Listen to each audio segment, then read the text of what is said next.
উজ্জ্বলা উল্লেখ করছিল জনতার চার্জশিট, যে অভয় মঞ্চের তরফ থেকে যে কর্মসূচির ডাক দেওয়া হয়েছে।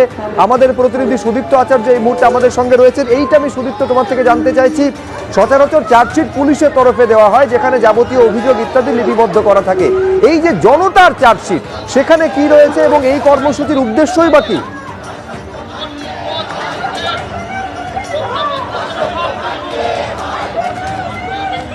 একদমই একটা সন্ধিক্ষণে দাঁড়িয়ে কিন্তু এই কর্মসূচি নেওয়া হয়েছে অভয়া মঞ্চের তরফ থেকে।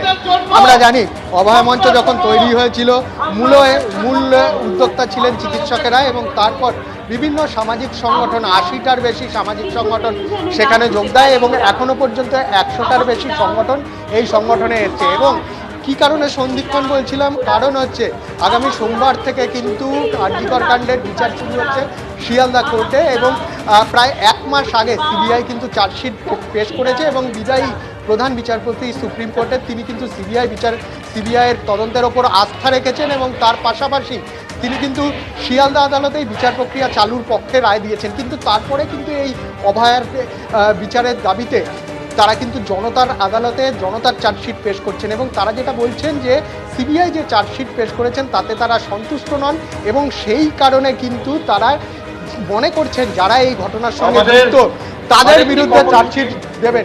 আমার সহকর্মী অতনুকে বলবো যে প্রথমে দেখাতে রানী রাসমণিতে কিন্তু জনাকীর্ণ এখন, এবং তার পাশাপাশি যে চার্জশিট অভয় মঞ্চের তরফ থেকে পেশ করা হবে সেই চার্জশিট কিন্তু টানিয়ে দেওয়া হয়েছে। পাশাপাশি সাংস্কৃতিক যে প্রতিবাদ, সেই প্রতিবাদ কিন্তু চলছে, গান এবং নাটকের মাধ্যমে প্রতিবাদ চলছে। আমি মঞ্চটা আমার সহকর্মী অতনু কুণ্ডুকে দেখাতে বলবো।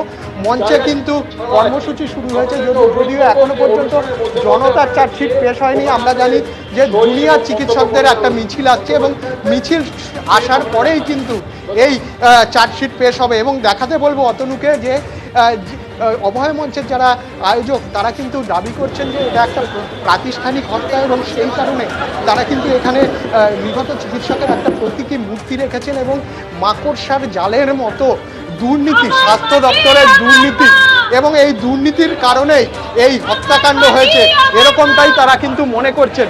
আমরা কথা বলে নেব আয়োজক চিকিৎসক তমগ্ন চৌধুরী আমাদের সঙ্গে রয়েছেন। আমরা ডক্টর চৌধুরীর সাথে কথা বলে নেব।